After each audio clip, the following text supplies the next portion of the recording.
여러분, 주일 아침 예배를 참석하신 여러분을 주님의 이름으로 환영합니다. 이제 6월도 거의 둘째 주가 됐고요. 이제 두세 주만 더 있으면 7월 달이고, 저희가 지난번에 말씀드린 대로 7월부터는 아마 교회에서 아마 여러 가지 제약이 있지만 다시 예배를 드리지 않을까 생각하고 있습니다. 그걸 위해서 같이 기도해 주시고요. 또 나머지 이 쿼런틴 기간 이제 점점 쉘터 인 플레이스 이제 풀리고 있고, 여러분 사회생활 하는데 또 몸 조심하시고, 그리고 또 게을르지 않게 영육간에 강건하시기를 주님의 이름으로 축원드립니다. 우리 같이 시작 찬송함으로 예배 시작하도록 하겠습니다. 아버지, 당신의 마음이 있는 곳에 나의 마음이 있기를 원해요. 아버지, 당신의 눈물이 고인 곳에 나의 눈물이 고이길 원해요. 아버지, 당신이 바라보는 영혼에게 나의 두 눈이 향하길 원해요. 아버지, 당신이 울고 있는 어두운 땅에 나의 두 발이 향하길 원해요. 나의 마음이 아버지의 마음 알아. 내 모든 뜻 아버지의 뜻이 될 수 있기를. 나의 온 몸이 아버지의 마음 알아. 내 모든 삶 당신의 삶 되기를. 아버지, 당신의 마음이 있는 곳에 나의 마음이 있기를 원해요. 아버지, 당신의 눈물이 고인 곳에 나의 눈물이 고이길 원해요. 아버지, 당신이 바라보는 영혼에게 나의 두 눈이 향하길 원해요. 아버지, 당신이 울고 있는 어두운 땅에 나의 두 발이 향하길 원해요. 나의 마음이 아버지의 마음 알아. 내 모든 뜻 아버지의 뜻이 될 수 있기를. 나의 온 몸이 아버지의 마음 알아. 내 모든 삶 당신의 삶 되기를. 나의 마음이 아버지의 마음 알아. 내 모든 뜻 아버지의 뜻이 될 수 있기를. 나의 온 몸이 아버지의 마음 알아. 내 모든 삶 당신의 삶 되기를.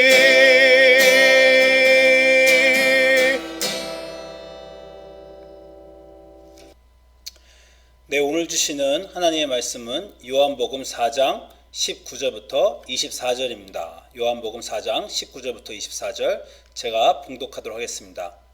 여자가 가로되 주여 보니 내가 선지자로소이다. 우리 조상들은 이 산에서 예배하였는데 당신들의 말은 예배할 곳이 예루살렘에 있다 하더이다.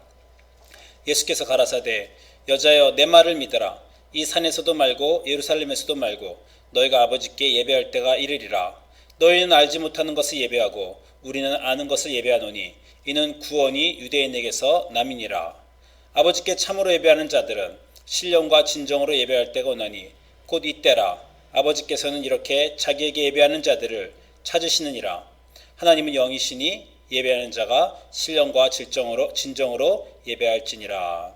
우리 주님의 말씀입니다. 주님께 감사드립니다. 여러분, 오늘은 우리가 예배에 대해서 좀 얘기를 나눠볼까 합니다. 사실 이 코로나 시기 때문에 우리 예배가 지금 많이 달라졌죠. 온라인 예배를 드리고 있습니다. 벌써 3월 우리가 중순부터 시작해서 3개월째 지금 온라인 예배를 드리고 있고요. 이제 많이 풀려서 6월 중순부터 여기 캘리포니아에서는 쉘터 인 플레이스 그게 이제 멈춰져 가지고, 그리고 이제 교회가 열어서 예배를 드리는 교회들이 벌써 생겼습니다. 저희 연합감리교회에서도 우리 감독님과 우리 캐비넷에서 결정을 내리기를 7월 초부터는 개개교회들이 교회에서 예배를 드릴 수 있다 이렇게 결정을 했는데요. 근데 예배를 드릴 수 있어도 규정이 많습니다. 그 예배당 전체 인구의 25% 이상은 저 예배를 드릴 수 없고요. 그리고 뭐 찬송가도 불러서 안 된다. 노래하면 이렇게 확 이렇게 바이러스가 나올 수 있으니까. 그리고 뭐 예배 끝나고 이렇게 친교 시간 펠로십도 모이면 안 된다. 뭐 이렇게 여러 가지 규정들이 예배를 시작할 수는 있지만 나오고 있습니다.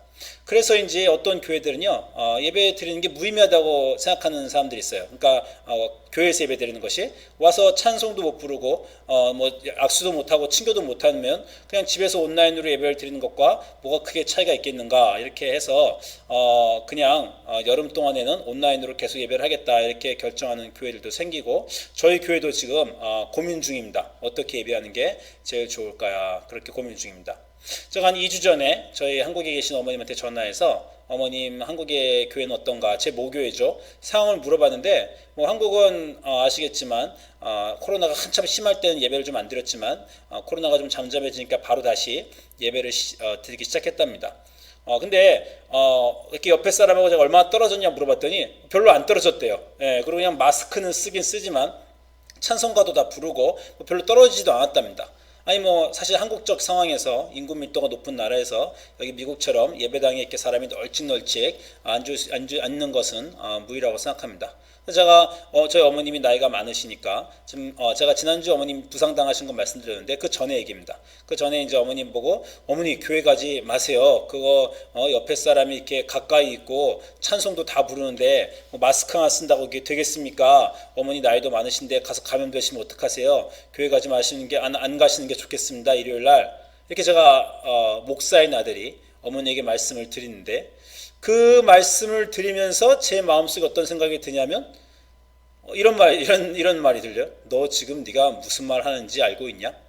너는 네가 지금 생각하는 게 너의 말이 옳은지 너는 어떻게 아냐? 이런 질문이 제 안에 들더라고요. 사회마다 공동체마다 자기의 상황과 기준이 있습니다. 저는 미국에 살기 때문에 이 소셜 디스턴싱 하는 게 아주 중요하다고 생각하고, 그래서 예배는 이렇게 위험하면 좀 건너뛸 교회에서 안 드리고 온라인 예배 드리는 게 맞다고 생각하는 사람입니다. 그럼 이제 7월 달 돼서 좀 풀리면 이제 갈 생각인데, 만약에 어떤 뭐 유럽의 어떤 국가나 뭐 다른 국가에서 그쪽은 아예 이런 때는 1년 내내 예배를 안 드려야 된다 뭐 이렇게 생각하는 사람들은 저희를 보면 아니 저 사람들은 무슨 광신도인가 조금 풀렸다고 완전 없어진 것도 아닌데 예배를 다시 드리려고 하나 이렇게 생각할 수도 있는 문제죠. 저는 한국에 있는 어머님을 보시면서 한국 교회가 그렇게 밀접하게 모여서 찬송도 다 부르면서 너무 심하다, 그러니까 안 된다라고 생각하는 거고, 또 무슨 한국은 거꾸로 어떤 더 심한 나라보다는 그래도 어떤 사람들은 코로나건 말건 예배는 절대 쉬면 안 된다, 항상 드려야지 이렇게 생각하는 사람보다는 이렇게 좀 한동안 쉰 교회는 그나마 좀 더 규정을 지키는 걸 수도 있습니다. 무슨 말씀을 드리는 거냐면 규정이나 기준은 아주 주관적이라는 거죠. 제가 속한 사회와 공동체와 제 개인의 의견으로 저는 이것이 이렇게 하는 게 맞다라고 생각하지만, 어떤 사람이 보면 전 너무 심할 수 있고 어떤 사람이 보면 너무 약할 수 있고 그렇다라는 문제입니다. 하나님 보시기엔 어떨까요? 저는 궁금합니다. 하나님이 너희들은 아프니까 병이 옮을 수 있으니까 교회에서 예배 안 드리는 걸 잘했다 이렇게 말씀하실지, 아니면 너희는 믿음이 없느냐, 너희가 정말 뭐 시편 19편에 나오는 것처럼 왼쪽에서 1000명 오른쪽에서 10,000명이 넘어져도 내가 너희는 보호할 줄을, 예배 보는 너희는 보호할 줄을 몰랐더냐? 주님 신천지는요, 거봐 신천지는 참 기독교가 아니니까 그런 거고 너희는 진짜 기독교인데 내가 안 지켜주겠느냐? 뭐 이러실 줄 어떻게 압니까? 어떤 것이 참 예배인지 저희가 과연 어떻게 알 수 있으며 예배는 어떻게 드려야 될까요? 특별히 이런 전통이 무너지고 모든 것이 혼란스러운 시대 때 이런 질문을 안 할 수가 없습니다. 그래서 오늘 성경 구절을 골랐습니다. 아마 성경 전체에서 예배에 대해서 말한 가장 핵심적이고 중요하고 간결한 그런 절이겠죠. 요한복음 4장 24절에 사마리아에서 그 우물가에 있는 수가 여인에게 예수님이 한 말씀이시죠. 하나님은 영이시니 예배하는 자가 신령과 진정으로 예배할지니라. 그 이유로 모든 예배의 기준입니다. 우리는 영이신 하나님을 예배하고 신령과 진정으로 예배해야 한다. 이 말이 왜 나왔냐면요. 아시겠지만 여자와 예수님과의 대화에서 여자가 문제를 하나 제기했는데 무슨 문제냐 했더니 우리 조상들은 여기 사마리아에 있는 이 산에서 예배하였는데 당신도 유대인된 말은 예배할 곳이 예루살렘에 있다 하더이다. 여자가 예배 장소가 어디여야 하는가에 대해서 질문했습니다. 그 말에 대해서 예수님이 이 산으로도 말고 예루살렘으로도 말고 아버지께 예배할 때가 이르리니 그러면서 쭉 가시면서 하나님은 영이시니 예배하는 자가 신령과 진정으로 예배할지니라. 그 전까지 예배는 어떤 특정한 장소에서 드려야 됐습니다. 예루살렘으로 여행을 가고 거기 제사장이 있고 거기서만 예배 드리고 거룩한 성전에서 예배 드려야 된다고 생각했죠. 그런데 예수님이 정말 하나님이 영이시기 때문에 특정 장소에 묶여있지 않으시기 때문에 어디서든지 너희가 신령과 진정으로 예배드리면 하나님께 예배드릴 수 있다 이렇게 선포해 주신 것이고요. 정말 혁명적인 선언이고요. 그리고 이 이후에 오순절에 성령이 내리신 이후로 성령을 통해서 사람들이 하나님과 막 연결되면서 세계 각지에서 이제 예루살렘에 오지 않고도 예배드릴 수 있는 것이 되었습니다. 그래서 어떤 목사님이 개척교회를 하시러 시골에 가시면 시골에서 거기 교회를 세우시고 예배를 드릴 수 있게 됐고요. 또 교회가 근처에 없는 곳에서는 사람들이 자기 가정에서 가정 예배를 드릴 수 있는 것도 다 예수님께서 이렇게 말씀해 주신 혁명적인 선언이기 때문입니다. 그런데 궁금한 것이 하나 있습니다. 자, 하나님은 영이시니 예배하는 자가 신령과 진정으로 예배할지니라. 여러분은 신령과 진정으로 예배를 드리고 계십니까? 이렇게 제가 물으면 어떻게 대답하시겠어요? 저는 신령과 진정으로 드립니다. 이렇게 자신 있게 대답하실 분 있으세요? 아니면 고개를 갸웃하시겠어요? 우리가 잘 모르는 이유는 기준이 없기 때문입니다.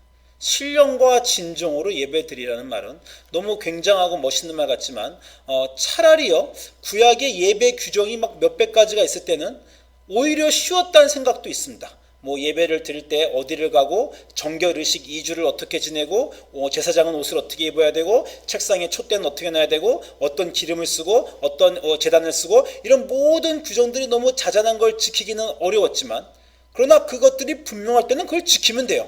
거기는 룰 몇백 가지를 다 체크해 가면서 난 다 지켰다 완벽한 예배를 드렸다 라고 그렇게 할 수 있는 겁니다. 그런데 이제 예수님이 그런 거 다 무시하시고 하나님의 영이신 예배한 자가 신령과 진정으로 예배할지니라 했더니 우린 정말 이제 기준이 자유로워졌지만 기준이 없어졌습니다. 사실 예수님이 주신 모든 명령이 그럴지도 모릅니다.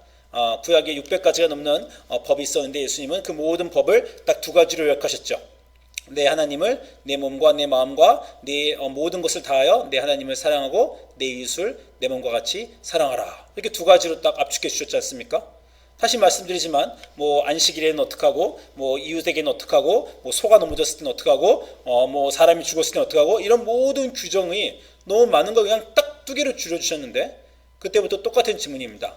당신은 하나님을 당신의 마음과 뜻과 심령을 다하여 사랑하십니까? 라고 말하면 그런 것 같기도 하고 아닌 것 같기도 하고 기준도 없고 당신은 그냥 가난한 사람들에게 돈을 얼마큼 나눠주라 이러면 그 양이 나눠주기 어렵든 말든 나눠줄 수 있을 텐데 네 이웃을 내 몸과 같이 사랑하라 하셨으니 아무리 사랑해도 부족한 것 같은 이런 느낌이 든다는 겁니다. 그래서 이 말에 대해서 우리가 고민하지 않을 수 없습니다. 사실요 우리의 예배가 이렇게 행동으로 나타나는 것 예배당에 오고 옷을 멀쩡하게 입고 예배 시간에 늦지 않고 경건하게 앉아있는 것 그것이 사실은 신령과 진정으로 예배드리는 우리의 마음가짐입니다. 그렇지 않습니까? 사람이 마음으로만 뭘 품고 있는다고 해서 그것이 행동으로 나타나지 않으면 그것이 진실이 아니지 않습니까? 우리가 신령과 진정으로 예배하고 싶고 신령과 진정으로 예배하는 우리의 태도가 나타나는 것이 예식이라는 거고 예배의 행동이라는 겁니다. 문제는 거기에 너무 묶이니까 그것이 문제가 되고 요즘 같은 세대에 우리가 어떻게 할지 잘 모르는 거죠. 그리고요, 여기 구절 중에서 약간 좀 질문되는 구절이 있는데 그 22절입니다. 구절 전체 중에 이 구절만 탁 튀어요. 22절에 예수님이 옛날 전통을 넘어서서 이 산으로도 말고 저 산으로도 말고 옛날 사람들이 가리키는 대로 말고 신령과 진정으로 예배드릴지어다 라고 새로운 걸 가르쳐 주시는 듯 하는데 22절에서는 너희는 알지 못하는 것을 예배하고 우리는 아는 것을 예배하노니 이는 구원이 유대인에게서 남이니라. 이래가지고 마치 유대인 우월주의를 말하는 건지 아니면 여전히 사마리아인들을 얕보고 그렇게 말씀하시는 건지 좀 전에는 예루살렘으로도 알고 이 산으로도 말고 아주 중립적인 태도를 취하시더니 갑자기 유대인 편을 드시는 이 22절이 사실은 이 전체 19절부터 24절 중에 없으면 더 좋았을 것 같은 좀 뭔가 말이 일관적이지 않은 그런 구절입니다. 뭐라고 지금 예수님 말씀하시는 겁니까? 구원이 유대인에게서 난다. 너희는 알지 못하는 것을 예배하고 유대인들은 아는 것을 예배한다. 결국 구약에서 하나님이 말씀하시는 걸 얘기하는 거예요. 유대인들이라 하면 구약 성경을 읽는 하나님의 백성들입니다. 성경의 말씀에 있는 대로 예배하여야 하는데 그 말씀의 뜻이 하나님의 영이시니 예배하는 자가 신령과 진정으로 예배하는 것이다 라고 하는 것입니다. 여기 잠깐 우리가 좀 공부할 필요가 있어요. 왜냐하면 유대인들은 예배할 곳은 예루살렘에 있다라고 성경에 의해 주장했는데 예수님은 성경에 의하면 우리 유대인들이 알고 있는 구약 성경에 의하면 예배는 예루살렘에서만 하는 것이 아니라 신령과 진정으로 드리는 것이다 라고 이렇게 말씀하시는데 그 이유를 우리가 좀 공부할 것이 있습니다. 예배가 예루살렘에서만 이루어져야 된다라는 것은 사실 솔로몬 때부터겠죠. 솔로몬이 예루살렘에 그 유명한 예루살렘 성전을 짓지 않았습니까? 그리고 열왕기상 8장 27절부터 30절 가면 솔로몬이 지은 성전에 대한 이해가 나와요. 열왕기상 8장 27절에 하나님이 참으로 땅에 거하시리이까 하늘과 하늘들의 하늘이라도 주를 용납지 못하겠거늘 하물며 내가 건축한 이 전이오니이까. 하나님 예루살렘에 거대한 성전을 만들었지만 다른 이방 민족들이 생각하는 것처럼 신이 그 성전에 거한다고 솔로몬이 믿지는 않았습니다. 하나님은 하늘에 우주의 창조자시기 때문에 자기가 지은 성전이 아무리 위대하고 웅장해도 거기에 거하시지 못한다는 것은 솔로몬도 알고 있었어요. 그렇기 때문에 솔로몬의 성전 신학은 이렇습니다. 그러나 나의 하나님 여호와여 종의 기도와 간구를 돌아보시며 종이 오늘날 주의 앞에서 부르짖음과 비는 기도를 들으시옵소서. 주께서 전에 말씀하시기를 내 이름이 거기 있으리라 하신 곳 이 전을 향하여 주의 눈이 주야로 보옵시며 종이 이곳을 향하여 비는 기도를 들으시옵소서. 종과 주의 백성 이스라엘이 이곳을 향하여 기도할 때 주는 그 간구함을 들으시되 주의 계신 곳 하늘에서 들으시고 들으시사 사하여 주옵소서. 자, 솔로몬의 예루살렘 성전에 대한 신학은 하나님은 하늘에 계세요. 하나님이 계신 곳은 하늘입니다. 그런데 이 땅에 있는 예루살렘의 성전에는 하나님이 거하시진 않지만 하나님의 이름을 거기에 두셨어요. 그 성전은 하나님의 이름을 대표하는 곳, 하나님의 이름을 기억하는 곳입니다. 오늘날 교회가 뭡니까? 모스크는 무슬림이고, 템플은 우리 절은 부처님을 섬기지만 교회라 그러면 예수 그리스도의 이름을 놓고 하나님을 섬기는 곳. 그 이름이 거기에 있는 곳이고요. 그 이름이 있는 곳이기 때문에 더 중요한 것은 그곳을 향하여 우리가 기도할 수 있다는 거예요. 하나님의 이름이 거기이기 때문에 하나님이 거기를 보시고 주목하시고 우리가 거기에서 드리는 기도, 심지어 거기서 못 드려도 포로지 같으면 예루살렘 쪽을 향하여 드리는 기도. 그래서 다니엘은 예루살렘 쪽으로 난창을 열고 하루에 3번 기도하지 않았습니까? 예루살렘에서 드리는 기도, 예루살렘을 향하여 달리는 기도, 그 기도하는 그 곳이 성전이며 성전을 통해서 하나님의 이름이 있는 성전을 통해서 그 기도가 하나님께 상달된다라고 믿은 것이 솔로몬의 이스라엘 성전 신학입니다. 예수님도 그래서 성전을 향해서 뭐라 그랬어요? 내 아버지의 집 만민이 기도하는 집이다. 이렇게 말씀하신 거 아닙니까? 하나님의 이름이 거기 있는 곳, 우리가 그곳을 향하여 그곳에서 기도하여 하나님께 들리움을 당하는 곳, 그것이 바로 성전이라는 겁니다. 근데 29절 보니까요, 주께서 전에 말씀하시기를, 솔로몬이 개발한 게 아닙니다. 솔로몬이 자기가 생각한 철학이 아니고요, 원래 구약에서 하나님이 전에 말씀하시기를 성전에 내 이름을 거기에 두겠다라고 하셨다는 거죠. 그것은 신명기에 나옵니다. 신명기 12장 11절 보면요. 너희는 너희 하나님 여호와께서 자기 이름을 두시려고 한 곳을 택하실 그곳으로 가서 예배를 드려라. 하나님이 어떤 곳을 택하실 텐데 그곳이 하나님의 이름을 두시려고 정하시는 곳이고 그것이 사방으로 있지 않고 한 곳이라는 겁니다. 예배 장소를 이미 신명기 때 정해 주셨어요. 그때는 아직 예루살렘 성전이 없었지만 하나님의 회막도 있었고 하나님의 그 임재인 아크가 언약궤가 그때 있었죠. 자, 거기에서 우리가 해야 되는 예배의 내용은 이겁니다. 나의 명하는 것을 내가 다 가지고 갈 텐데 거기서 너희 번제와 희생과 11조와 너희 손의 거제와 너희 하나님께 선하는 모든 아름다운 선물을 가져가고. 자, 예배의 처음은요. 예배는 드림이다. 그런 말 들어보셨죠? 하나님이 우리에게 사랑을 쏟아 부어주셨는데 하나님이 보아주신 그 사랑을 이제 하나님께 가지고 가는 일, 예배는 드리는 겁니다. 그래서 하나님이 택하신 그 장소에 우리가 해야 되는 예배의 가장 중요한 것은 하나님이 우리에게 주신 것을 하나님께 가져가서 드리는 일, 번제와 희생과 11조와 거제와 모든 예물을 드리는 것입니다. 자, 그리고 거기에서 너희와 너희 자녀와 노비와 함께 너희 하나님 여호와 앞에서 즐거워할 것이요. 자, 예배의 두 번째는 즐거워하는 겁니다. 하나님께 우리가 의무적으로 드리는 게 아니에요. 내가 이거를 드려야 저분에게 벌을 받지 않겠지라고 무서워서 드리는 세금 같은 것이 아닙니다. 하나님이 우리에게 충분히 주신 것에 감사해서 이만큼이나 내게 소득물을 주셨습니다. 감사합니다로 가지고 와서 그 앞에서 함께 나눠 먹으면서 즐거워하는 것. 그 예배는 드림과 기쁨이 있는 것이 예배의 핵심입니다. 그리고 내 성중에 거하는 레위인도 같이 할지니라. 여기 이제 12장, 13장, 14절 쭉 읽으시면 예배에 대해서 나오는데 레위인과 같이 하라는 강조가 계속해서 반복됩니다. 왜냐하면요. 사람들이 하나님께 올바로 가져와 올바른 마음으로 드리는 것을 인도해주고 가르쳐주고 도와주는 것이 바로 성직자이기 때문입니다. 그래서 하나님이 이스라엘 12부족 중에 레위인은 특별히 택해서 너희는 제사하는 민족, 너희는 제사하는 부족이니 다른 민족들은 소를 치고 농사를 하고 전쟁에 나가지만 너희는 예배를 도와라. 예배는 그냥 드리는 것이 아니다. 분명한 길이 있다라고 해서 예배인이 거기에 있는 것입니다. 그래서 고대 이스라엘의 예배의 세 가지 요소는 드림,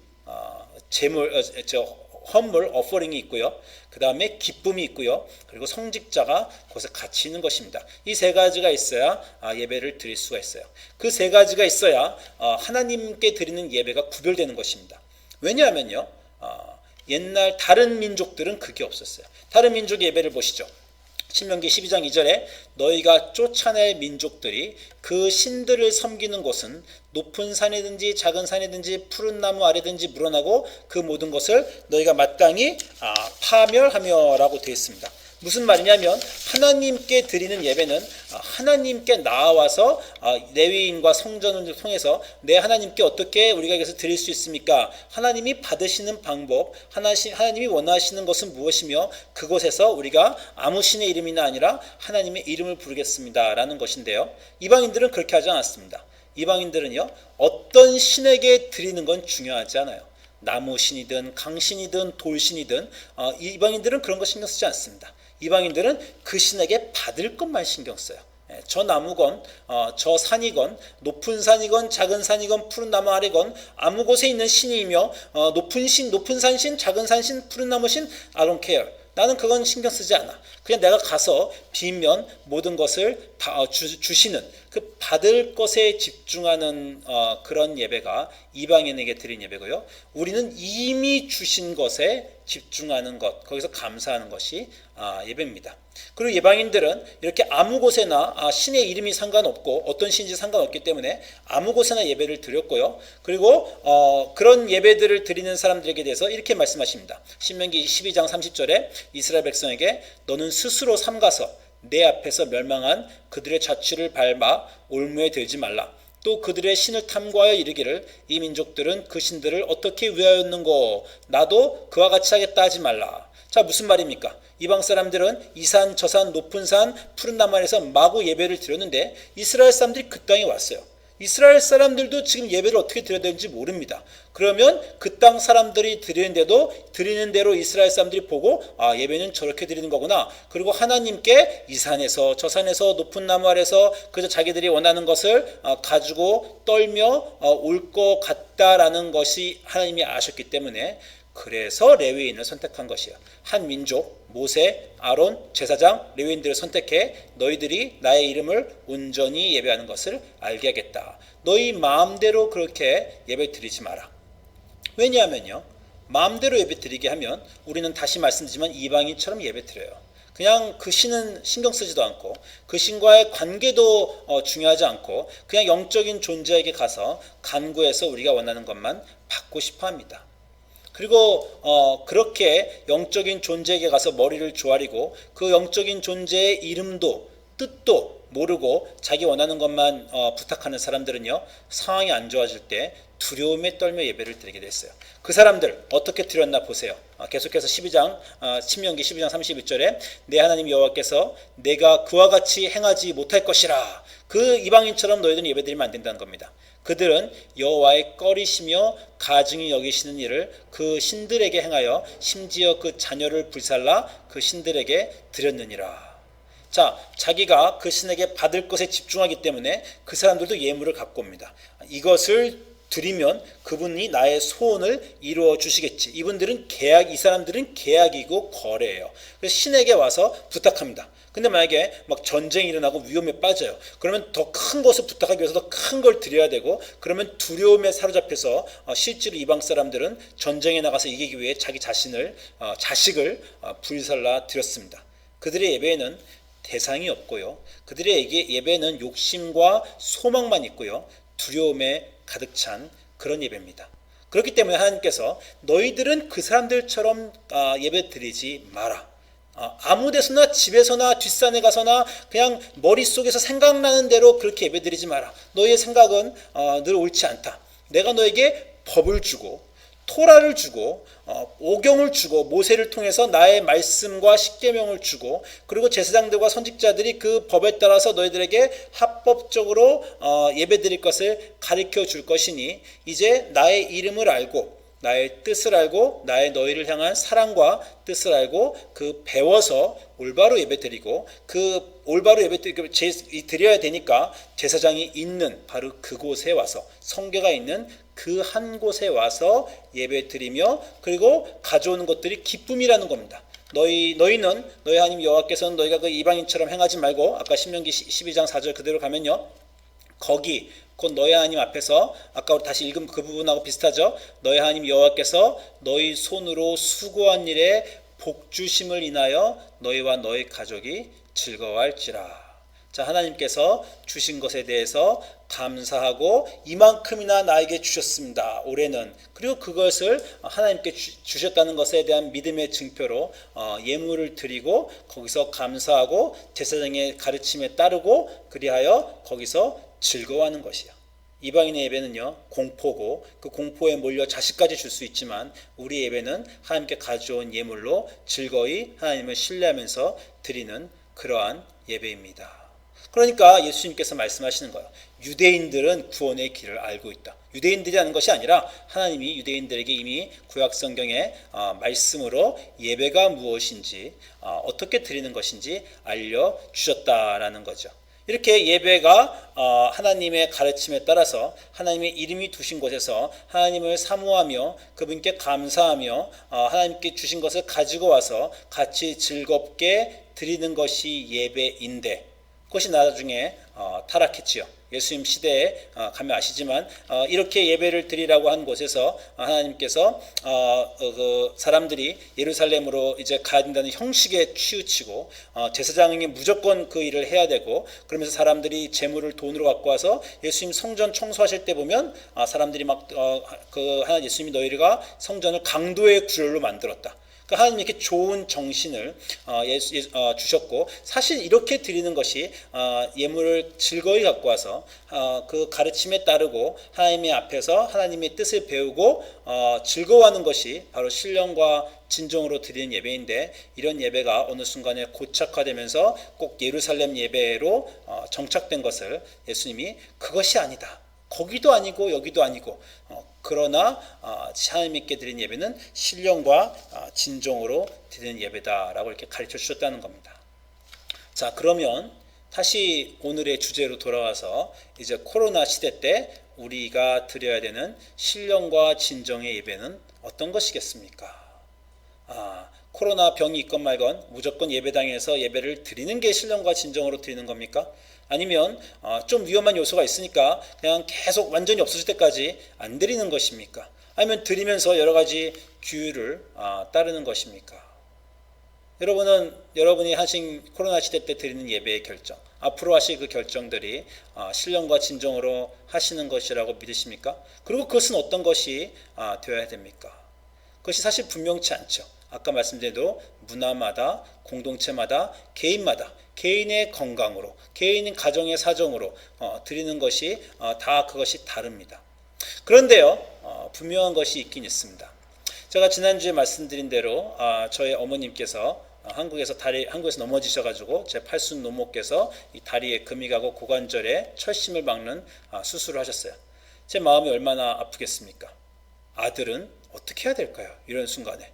만약에 코로나가 아니면 저는 비행기 타고 지금 한국으로 날아가서 어머니 앞을 지켰을 것입니다. 근데 제가 한국에 갔다 오신 분 요즘 얘기 들으니까 다 입을 모아서 가지 마십시오라고 하더라고요. 차라리 부모님이 돌아가시면 가십시오. 이렇게 말씀하시는 게, 왜냐하면 지금 제가 들어가면 2주간 자가격리를 당해서 병원에 계신 부모님을 뵐 수도 없고요. 멀리 떨어져 있습니다. 설사 부모님이 돌아가신다 해도 못 가요. 그런데 만약에 혹시 부모님이 돌아가시면 영사관에 가서 그 돌아가신 서류를 제출하고 2주 격리 웨이브를 받을 수가 있답니다. 바로 장례에 참석할 수 있다는 거예요. 그러니까 여러 가지로 지금 가던 것이 맞지 않다라고 주변의 사람들이 말씀하셔서 제 마음은 동동거리는데 가지 못하고 있습니다. 그리고 누나가 한국에서 이 병원 저 병원으로 뛰어다니는 게 누나한테 미안하니까 자, 누나에게 내가 병원비를 누나 보내겠소, 이렇게 제가 얘기를 했습니다. 그러면 저는 이제 제 책임을 다한 겁니까? 여러분, 교회에 오지 못하고 계십니다. 그 예배를 참석하고 싶으세요. 온라인으로 예배를 드리고 계십니다. 그러면서 여러분이 11조를 보내셨어요. 그러면 이제 예배를 신령과 진정으로 드린 것입니까? 저는 지금 어떻게 될지 잘 모르겠어요.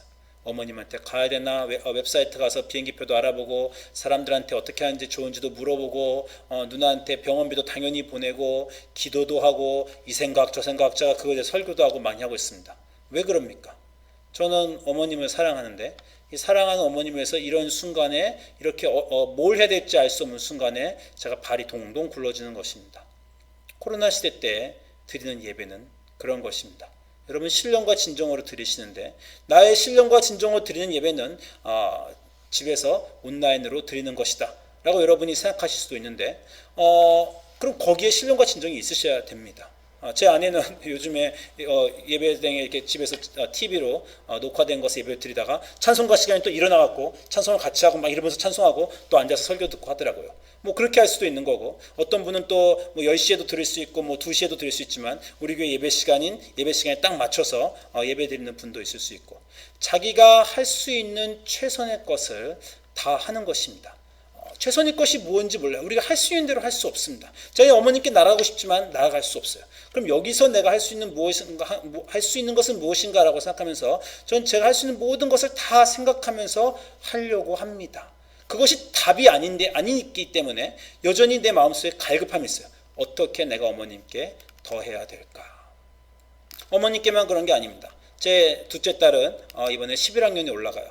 코로나 때문에 벌써 한 학교를 못 다녔습니다.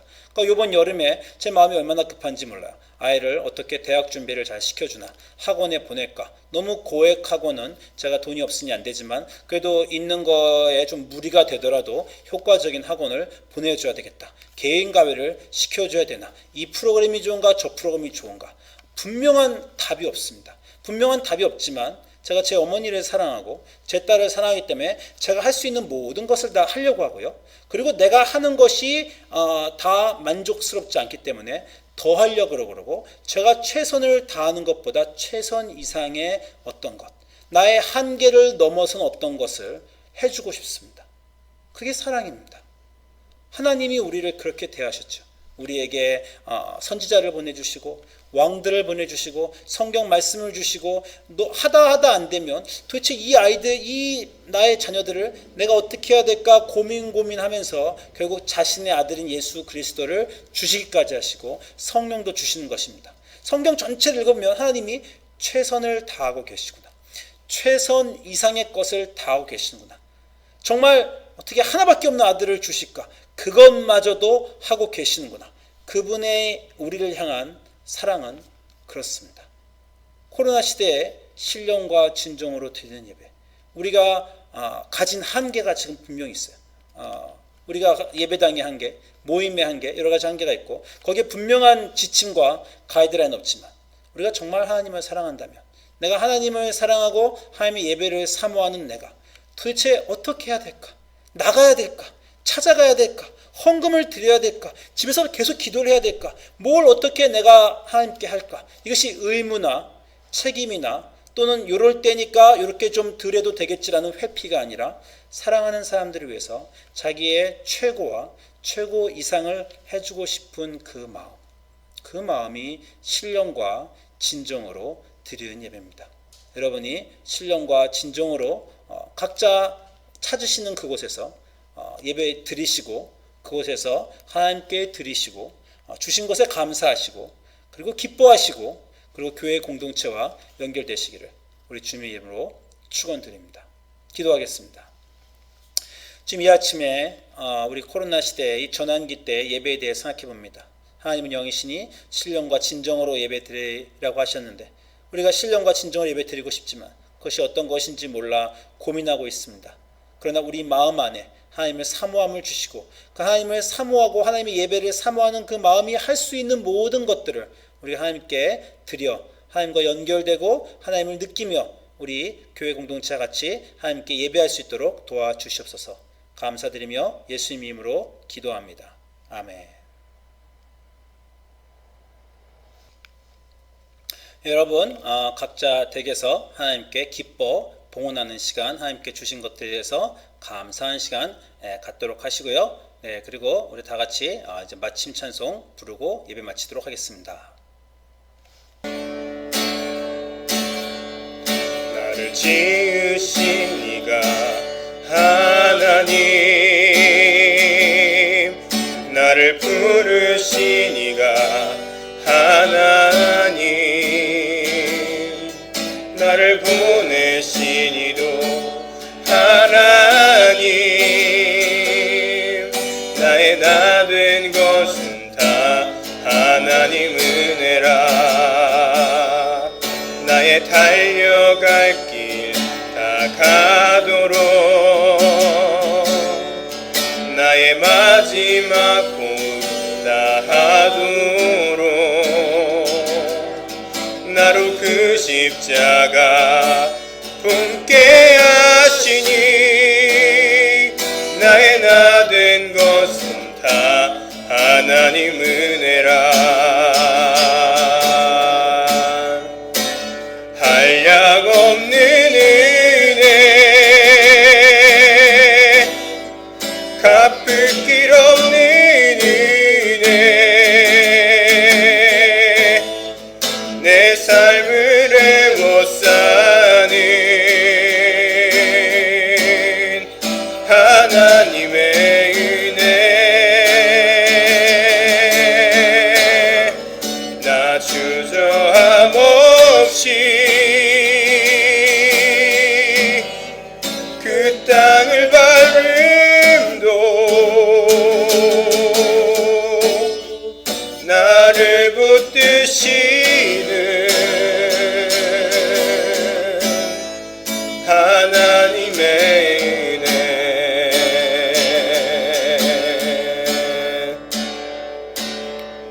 나를 지으신 이가 하나님,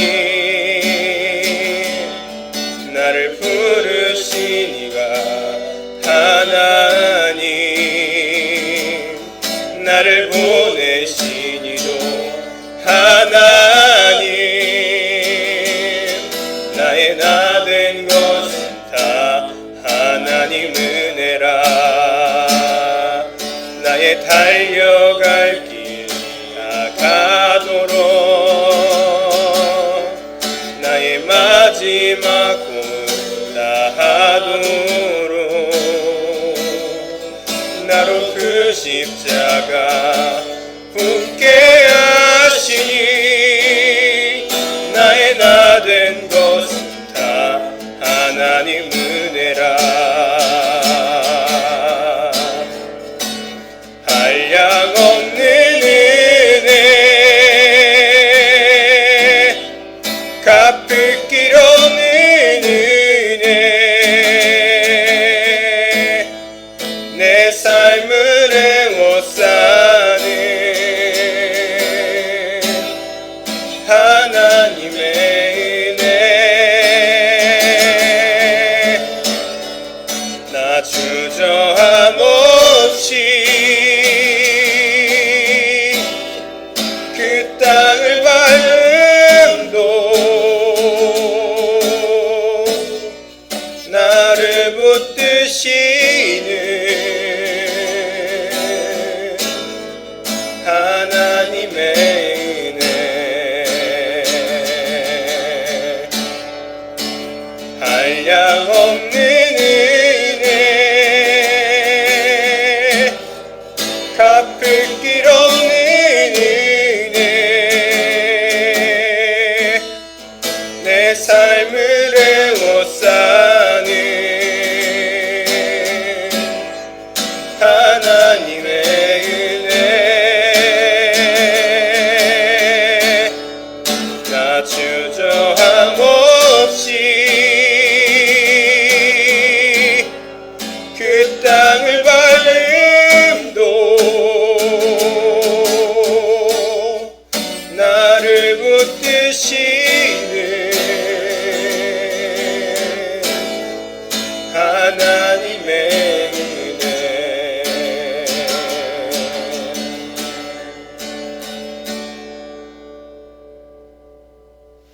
같이 기도하시겠습니다. 하나님, 우리의 마음이 하나님께 향할 수 있도록 도와주시옵소서. 하나님의 전심과 열심으로 우리를 대하시는 것처럼 우리도 신령과 진정으로 하나님께 만나며 하나님과 우리가 서로 교통하며 사랑하며 우리의 삶과 우리의 존재가 의미 있어질 수 있도록 도와주시옵소서.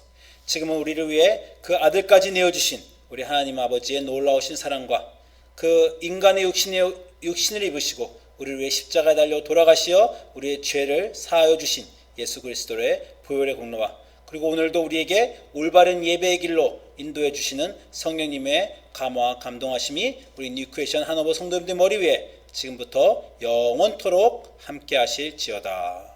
아멘. 예배를 마쳤습니다. 또 한 주간 평화롭게 주님 안에서 지내시기 바랍니다.